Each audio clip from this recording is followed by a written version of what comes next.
Neumología Peruana, Centro de Enfermedades Respiratorias.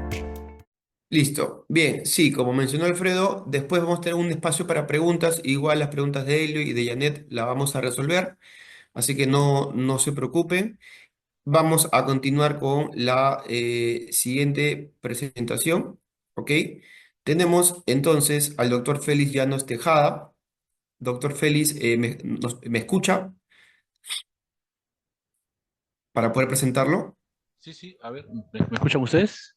Sí, ahora sí, Ok, doctor. perfecto, perfecto, gracias. Bien, entonces voy a hacer una breve presentación de usted y después para que usted pueda presentar su ponencia, ¿ok? Bien, tenemos al doctor Félix Llanos Tejada, médico neumólogo especializado en enfermedades respiratorias, con experiencia en el Hospital Nacional 2 de Mayo, donde es jefe del servicio de neumología, ha realizado investigaciones sobre tuberculosis pulmonar, bronquiectasis y asma, con más de 20 publicaciones en revistas indexadas. Es docente de la Facultad de Medicina de las Universidades de San Martín de Porres y de Ricardo Palma. Agradecemos la participación del doctor Félix Llanos y ahora sí, doctor, para que pueda iniciar con su ponencia. Muchas gracias. Voy a compartir pantalla un ratito. Mm, Pantalla, compartir. A ver, vamos a bajar esto. A ver, me confirman si es que se llega a ver. Y doctor Félix, ya estamos viendo su presentación en pantalla. Ok, perfecto. A ver, un ratito voy a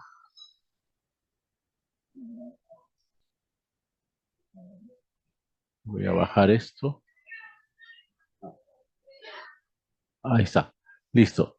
Ok, entonces, muchas gracias por la invitación, especialmente a mi buen amigo, el doctor Alfredo Pachas, por la invitación, por esta oportunidad para hablar un tema que más o menos todos deberíamos conocer, pero no todos terminamos de conocer por completo, ¿no? Estoy hablando del tema de dieta en el paciente con tuberculosis y hay algunos mitos que me ha permitido el revisar el tema que vamos a tratar de desmitificar, por decirlo de algún modo. ¿No? Entonces vamos a empezar con lo primero. La tuberculosis, como todos más o menos conocemos, es una enfermedad infecto contagiosa, ¿no? Causado por una bacteria que es el Mycobacterium tuberculosis. Es más frecuente en los pulmones, lo que no hace una exclusividad que sea solamente en los pulmones, y por lo general se transmite de persona a persona a través del aire. Existen una serie de factores de riesgo para que una persona termine teniendo tuberculosis, siendo contactos cercanos, profesiones de riesgo como profesionales de la salud, entornos cerrados, migración, y hay algunas condiciones médicas y sociales desfavorables, dentro de las cuales se incluye, como se muestra en esa diapositiva, la desnutrición severa, ¿sí? Y solamente la desnutrición severa, no de nutrición en sí, y eso es importante para lo más adelante. Entonces, la pregunta que nos tenemos que responder en primer momento es si la desnutrición es algo frecuente en pacientes con tuberculosis. La respuesta obviamente va a ser sí, pero va a depender de con qué nosotros lo midamos, ¿no? Si nosotros básicamente utilizamos únicamente la medición, por ejemplo, la circunferencia del brazo, o el índice de masa corporal, muy probablemente la desnutrición sea algo asociado a tuberculosis, pero generalmente vamos a tener tuberculosis, perdón, desnutriciones severas. Sin embargo, en este otro propuesta de análisis de la nutrición a través de una evaluación global, ¿no? Que más adelante vamos a ver de qué se trata, vamos a ver que pudiéramos tener inclusive pacientes bien nutridos, más frecuente de lo que podemos encontrar con índice de masa corporal o con circunferencia del brazo, y podríamos encontrar inclusive pacientes con desnutrición leve o moderado que normalmente no solemos ver con lo que por lo general medimos. Y eso es importante para todo lo que sigue en la presentación. Entonces, la desnutrición sí es frecuente en pacientes con tuberculosis, pero no es que solamente sea una desnutrición severa, sino una desnutrición leve y moderada es tan frecuente o mucho más frecuente de lo que uno sospecharía. ¿Y por qué es importante saber esto? Porque el estado nutricional en el paciente con tuberculosis va a afectar en dos puntos importantes en los cuales nos vamos a centrar.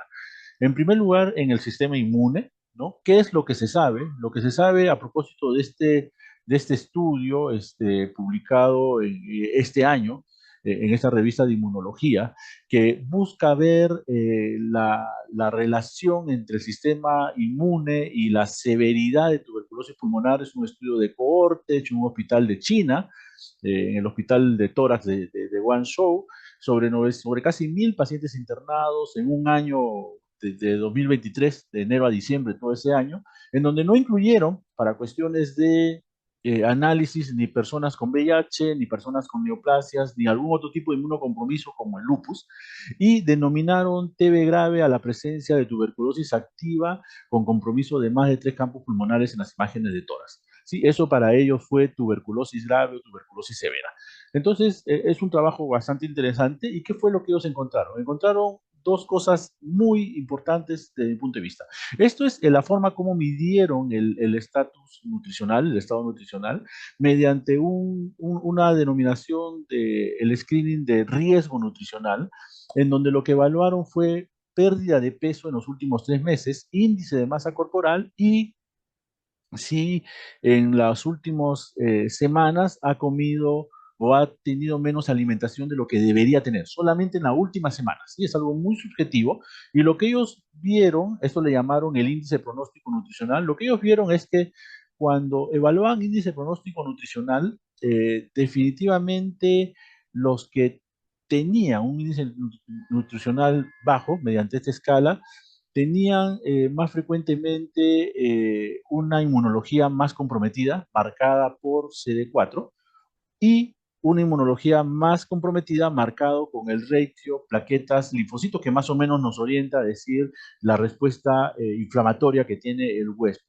Entonces, potencialmente ellos plantean que este estado nutricional está afectando el sistema inmune. Y eso lo plantean y lo evalúan mejor en esta tabla o en este cuadro que ellos proponen.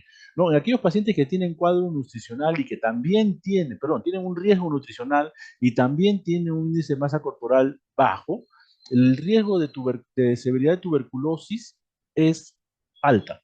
Y ese riesgo, casi 13% de proporción, también se puede ver solo si mido índice de masa corporal o solo si mido índice nutricional y lo relaciono con la relación plaquetas-linfocitos. Es decir, no basta simplemente para decir que un paciente está desnutrido nuevamente, y eso va a ser la razón de toda la presentación, evaluar índice de masa corporal. Tenemos que ir más allá, porque todo esto se va a traducir en severidad de enfermedad, severidad de tuberculosis. Y en este trabajo del 2020 evalúan los marcadores inmunológicos humorales en tuberculosis, marcadores como el SAT6 o la respuesta antigénica, entre otros. ¿Y qué es lo que encuentran? Lo que encuentran es que antes del tratamiento, mientras menos HDL colesterol tenga el paciente, o mientras menos colesterol total tenga el paciente, va a haber menos expresión de los marcadores inmunológicos humorales, nuevamente como el SAT6 o el antígeno de respuesta inflamatoria. ¿Sí? Entonces, aparentemente, en esta propuesta, el colesterol, específicamente el HDL colesterol, previo al inicio de tratamiento, nos va a marcar respuesta inmunitaria. Entonces, la respuesta inmunitaria no solamente viene por mediciones, vamos a decir, teóricas como el índice de masa corporal o el índice de predicción nutricional, sino también mediante marcadores que nosotros pudiéramos medir en la práctica diaria, como es el colesterol, por ejemplo. Así, en este trabajo, los key points o las cosas que hay que tener en cuenta es que el HDL se correlaciona positivamente con la IgA sérica específica para tuberculosis, que la reducción de los niveles del LDL también se va a dar después del tratamiento, independientemente de la dieta, y que los lípidos aparentemente tienen que ver con una respuesta inmunitaria del huésped. Por lo tanto, ya vamos dos conceptos. El primer concepto, no basta con índice de masa corporal para medir el estado nutricional. Y segundo concepto, aparentemente los lípidos tienen que ver con respuesta inmunitaria. Y ¿cuál es el impacto en el estado nutricional en pacientes con TB con respecto al tratamiento? El inmunológico ya más o menos está claro. Con respecto al tratamiento, ¿qué es lo que se sabe? En ese estudio del año 2021, en donde midieron una escala de nutrición mediante una escala que se llama PGSGA, ¿sí? Que es una escala que se utiliza para evaluar pacientes con cáncer, ¿sí? En algunas otras enfermedades crónicas está evaluado, pero básicamente se evaluado para estudiar pacientes con cáncer. Y esta escala se basa en dos evaluaciones. En una evaluación de puntuación total, y una evaluación de categorías global. ¿Qué cosa es una evaluación de puntuación total? Aquí se evalúan 7 parámetros y se suman los puntajes: pérdida de peso, ingesta de alimentos, síntomas, actividades diarias, enfermedad, demanda metabólica, examen físico. Eso se evalúa en la práctica clínica del nutricionista. Y las categorías global van a incluir peso, ingesta de nutrientes, síntomas, impacto nutricional, funcionamiento físico y un examen físico.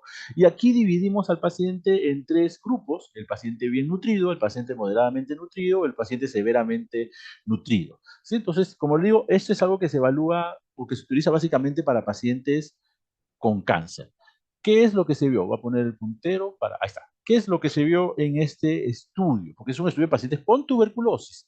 ¿Sí? ¿Qué es lo que se vio? En pacientes con tuberculosis sensible, lo que se vio es que cuando tengo pacientes malnutridos, obviamente hay una diferencia estadística en el peso, en el índice de masa corporal y en el score PGSGA que les estaba comentando. Pero también, interesantemente, vemos que hay más malnutridos. No estoy hablando de desnutrición, sino malnutrición en pacientes con diabetes, ¿sí? ¿Y esto qué tiene que ver con el outcome? Tiene que ver bastante. Dos condiciones que me da el tener un estado nutricional adverso. Primero, mayor riesgo de injuria hepática, ¿sí? Es lo único para evaluar injuria hepática que sale en este estudio del año 2021 estadísticamente significativo. La evaluación del score de esta escala global de medición de varios parámetros para ver este estado nutricional. Inclusive el índice de masa corporal no es estadísticamente significativo para predecir daño hepático. Y lo otro es el riesgo de un outcome o de un resultado fatal, es decir, mortalidad. En el análisis multivariado, la única variable estadísticamente significativa y que demuestra riesgo es el tener un score alto, casi 2 puntos más que el score de los pacientes que no tienen ningún estado nutricional afectado. Y esto nuevamente es importante para entender en pacientes con diabetes. Entonces, la nutrición tiene que ver con la inmunidad del huésped para respuesta inmunológica, específicamente humoral, y tiene que ver, obviamente, si es que tengo una mala respuesta inmunológica, tiene que ver con outcome o con resultados adversos en pacientes internados. Básicamente estamos hablando de mortalidad. Conclusión de este estudio: existe una alternativa al índice de masa corporal, y esta alternativa es la puntuación total del PGSGA, ¿no? Y la evaluación global, que están relacionados con los resultados de la tuberculosis y la lesión hepática durante el tratamiento. ¿Sí? Entonces, es importante evaluar el estado nutricional de nuestros pacientes. A esto le vamos a sumar este trabajo que ha salido el año pasado. Es un trabajo bastante interesante sobre el estudio Ratios. El estudio Ratios o Ratios es un estudio nutricional que evalúa el dar aportes nutricionales a población de la India, ¿sí? Y este es los primeros resultados de este estudio. Aquí compararon el tratamiento de la estrategia nacional de la India versus los participantes del estudio. Los participantes del estudio, ¿qué cosa recibieron? Un soporte nutricional. Ese soporte nutricional, ¿qué cosa era? Una canasta de alimentación mensual con un suplemento equivalente a 1.200 kilocalorías, micronutrientes y 52 gramos de proteínas. El estado nutricional se evaluó mediante una escala que se llama ECO, la escala de oncología del Grupo Oncología del Este, ¿sí? La escala ECO, que fue modificada, pero es finalmente una escala ECO, que es una escala para cáncer nuevamente. Una cohorte de 2.800 pacientes en un poco más de 2 años, en donde lo que se vio, lo vamos a ver un momento en las tablas, es que la ganancia de peso al segundo mes se asocia a un menor riesgo de mortalidad. Eso es lo que nosotros vemos aquí. Con la escala nutricional modificada, mayor puntaje es más, mayor compromiso nutricional, y lo que se ve es que la mortalidad incrementa en aquellos pacientes que tienen un mayor contagio, es decir, que están más desnutridos con respecto al grupo que no llega a recuperar peso en este estudio Raytheons.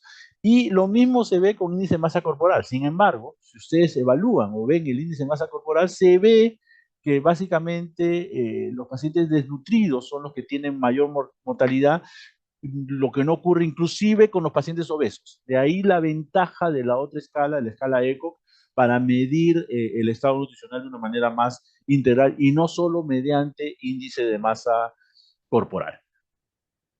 En este mismo estudio se ve que el riesgo de mortalidad en este grupo de pacientes ajustados a sexo, a edad, hemoglobina, tiene que ver con nuevamente el ECO, la escala nutricional, y con diabetes, porque como les decía, como vimos en un momento, los pacientes malnutridos, la gran mayoría eran diabéticos, ¿no? Entonces había mayor riesgo de un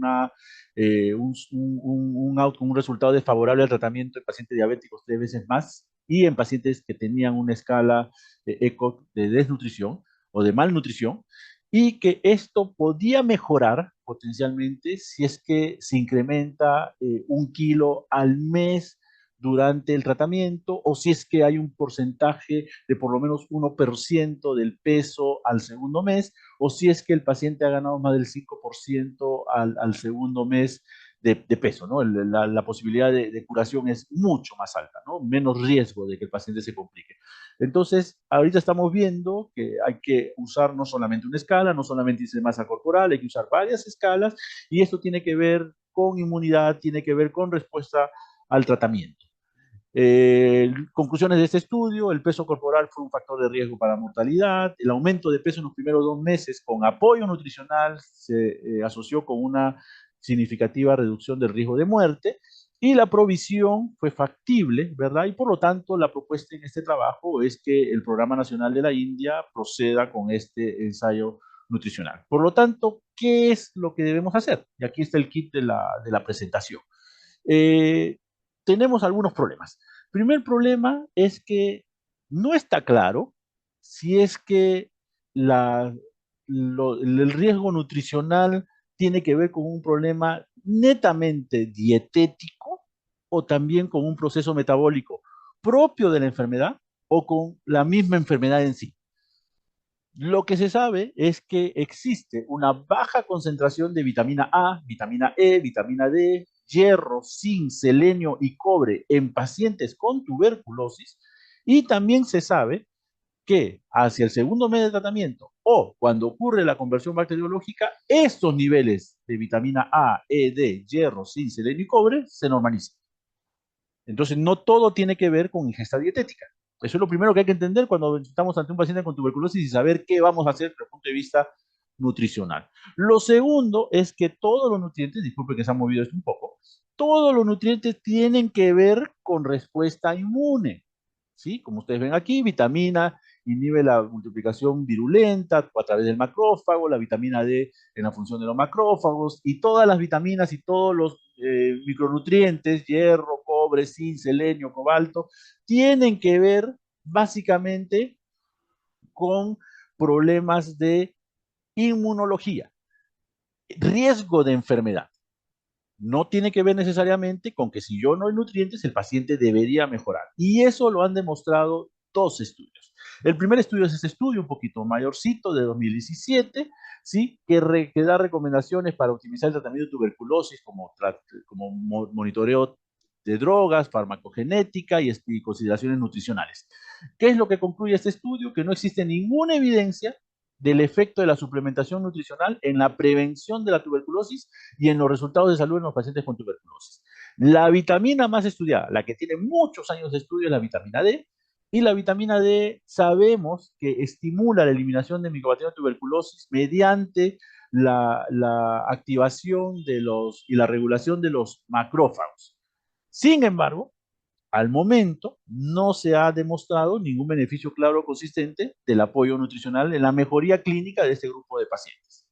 A eso hay que sumarle este trabajo que ha salido publicado el año pasado, un trabajo de algunos autores peruanos, sobre el impacto de micro y macronutrientes en incidencia de tuberculosis. Aquí es el único trabajo que yo he encontrado que evalúa nutrición en pacientes con VIH y ellos inician tratamiento, terapia antirretroviral con VIH. ¿Y qué es lo que ellos encuentran? Que cuando ajustan todas las variables, la adición de micronutrientes a una dieta con suplementos ricos en lípidos, porque este es un estudio que sale de otro estudio que se hizo sobre tratamiento nutricional en una cohorte africana rico en lípidos, ¿sí? Bajo la lógica que les mostraba en el inicio, que el lípido tiene que ver con inmunidad en el paciente con tuberculosis, y aquí lo que demuestran es que adicionar micronutrientes no se asocia a una menor incidencia de tuberculosis. Esos son pacientes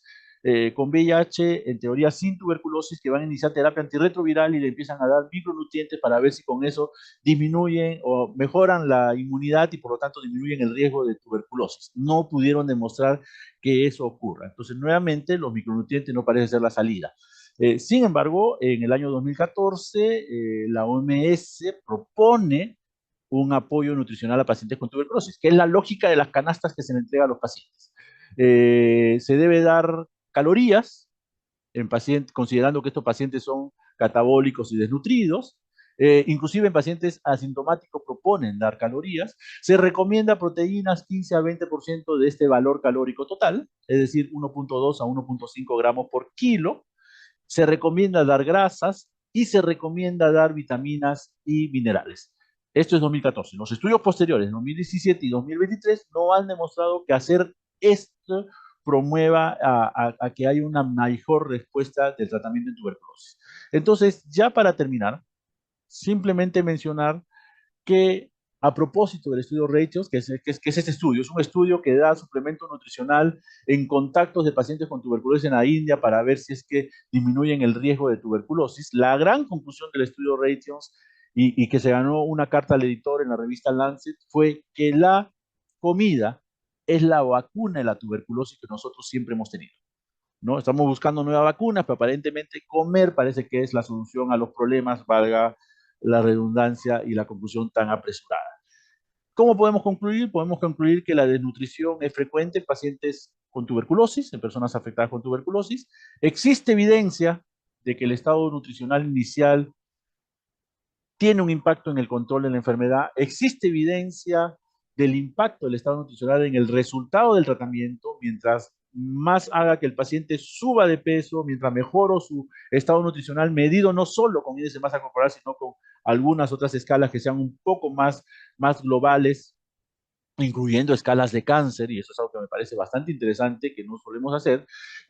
Vamos a evaluar el resultado del tratamiento, vamos a mejorar el resultado del tratamiento. No todo es pastilla, pero no todo tampoco es nutrición, y ese es el problema de la conclusión número 4. Al momento no tenemos ninguna evidencia clara, lamentablemente, sobre el impacto de dar algún aporte de suplemento nutricional con micro y con macronutrientes, incluyendo lípidos, en pacientes con tuberculosis para mejorar este resultado del tratamiento. ¿Sí? Al momento no tenemos ninguna evidencia de eso. Y esto es algo un poco frustrante porque durante años nos han enseñado que tenemos que dar un soporte nutricional a los pacientes. Sin embargo, lamentablemente, la evidencia al momento no es clara de que este aporte nutricional impacte realmente, excepto en el hecho de que el paciente debe recibir una cantidad de calorías, 1200 calorías, una cantidad de proteínas, 40, 60 proteínas por día para poder subir de peso, mejorar su estado nutricional y con eso mejorar su resultado de tratamiento. Eso es todo lo que yo quería traerles. Muchísimas gracias por la invitación. No sé si hay alguna pregunta, por favor, o las preguntas son al final.